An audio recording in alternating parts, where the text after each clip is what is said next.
Check news today के तमाम दर्शकों का स्वागत है। मैं हूं Dipankar Gupta. Good morning news में न केवल जम्मू कश्मीर बल्कि देश भर में आज क्या होने वाला है हम आपको बताते हैं। आज सबसे पहले बात एलजी मनोज सिन्हा की कर लेते हैं। एलजी मनोज सिन्हा ने एक राष्ट्रीय अखबार को बात करते हुए कई चीज़ों के ऊपर अपनी राय रखी। उन्होंने कहा कि साल 2024 में इकोसिस्टम जो आतंक के खिलाफ इकोसिस्टम जम्मू कश्मीर में था उससे लगभग समाप्त कर दिया गया है और लगातार कार्रवाई जो है वो जारी है। प्रवासियों पर हमले को लेकर उन्होंने कहा कि पलायन नहीं हुआ, कुछ घटनाएं ज़रूर हुई, लेकिन इससे जम्मू कश्मीर में जो सुरक्षा बल हैं उन्होंने इन पर काबू पा लिया है। एलजी मनोज सिन्हा ने कहा कि पाकिस्तान के पेट में दर्द हो रहा है क्योंकि जम्मू कश्मीर में स्थायी शांति जो है वो की तरफ आगे जम्मू कश्मीर बढ़ रहा है। उन्होंने उमर अब्दुल्ला और जो मंत्री हैं उन्हें लेकर ये कहा कि कुछ बयानबाजियां ऐसी हैं जो ज़रूरी नहीं है, उचित सलाह जब भी आएगी ज़रूर उस पर वह अमल करेंगे। बात केंद्रीय गृह सचिव की कर लेते हैं। गोविंद मोहन कल कश्मीर पहुंचे और गोविंद मोहन आज भी कश्मीर घाटी में रहेंगे। हम आपको बताते चले उन्होंने डल झील से लेकर लाल चौक तक का दौरा किया और SKICC में एक हाई लेवल सिक्योरिटी मीटिंग की।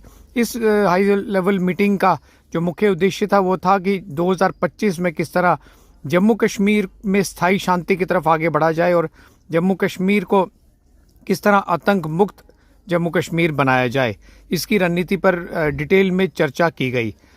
कटरा को लेकर हम आपको बताते चले कि 7वें दिन जहां एक तरफ कटरा में लगातार बंद जारी है, बीते दिन कल देर शाम 2 दिन के लिए बंद को एक्सटेंड किया गया था।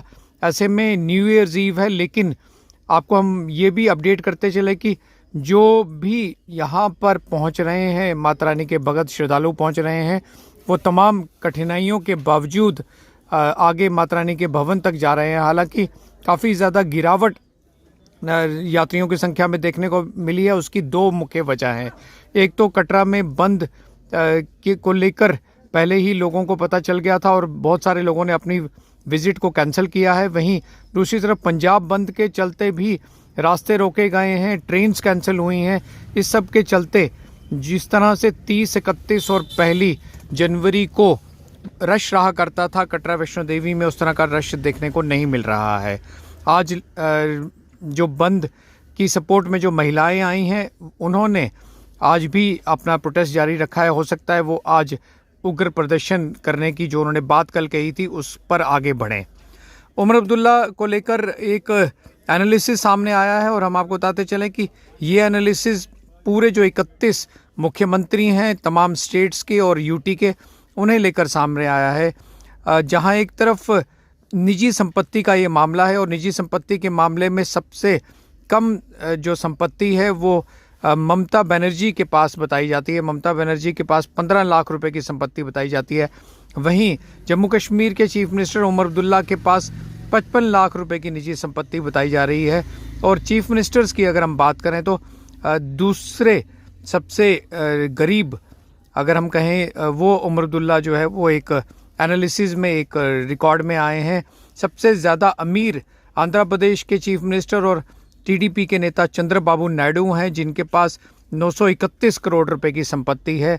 कुल 31 मुख्यमंत्रियों को लेकर जो आंकड़ा है वो 1630 करोड़ रुपया इन 31 लोगों के पास है। बहरहाल इनमें से 13 पर आपराधिक मामले भी दर्ज हुए हैं। नेशनल खबरों की बात कर लें और नेशनल खबरों में सबसे हम आपको बताएं कि CM योगी आदित्यनाथ आज प्रयागराज जा रहे हैं। महाकुंभ 13 तारीख से पहला शाही स्नान होना है, उसकी तमाम तैयारियों को लेकर CM जो है वो लगातार जायजे ले रहे हैं और आज भी जायजा लेंगे। बीजेपी कांग्रेस पर हमलावर हो गई है। राहुल गांधी 2 दिन की वियतनाम यात्रा पर चले गए हैं, जहां एक तरफ बीजेपी ने आरोप लगाया है कि डॉक्टर मनमोहन सिंह की डेथ से पूरा देश जो है वो गम में है। वहीं Rahul Gandhi new year's eve मनाने वियतनाम गए हैं। कांग्रेस के प्रवक्ताओं ने कहा है कि ये उनकी निजी यात्रा है और निजी यात्रा से किसी को कुछ लेना देना नहीं है। साइबर फ्रॉड को रोकने के लिए RBI ने एक बड़ा कदम लिया है। 1 अप्रैल 2025 से जब भी कोई RTGS या NEFT आप करेंगे अपने निजी मोबाइल फ़ोन से या फिर ऑनलाइन करेंगे या फिर कहीं से ट्रांजैक्शन होगी, तो जो लाभकारी है यानी कि जिसको ये पैसा जाना है उसका नाम और डिटेल्स सामने स्क्रीन पर आ जाएंगी। इसका फ़ायदा ये होगा कि अगर ये पैसा किसी और को जा रहा है या कोई आपके साथ साइबर ठगी कर रहा है तो निश्चित तौर पर आप इससे इसका पता जो है वो आपको चल जाएगा।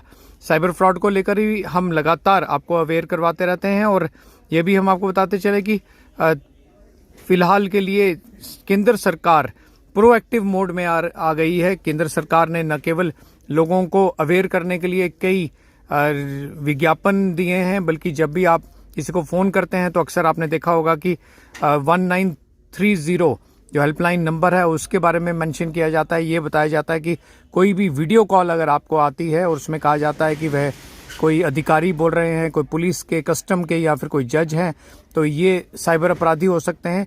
इनसे सावधान रहने की ज़रूरत है। हम भी आपसे लगातार अपील करते हैं कि किसी भी साइबर अरेस्ट में ना फंसें और 2 बार 3 बार ज़रूर सोच लें और पैसा किसी को ट्रांसफ़र ना करें, OTP किसी को ना दें। आज तमाम खबरों को देखने के लिए देखते रहिए जेके न्यूज़ टुडे।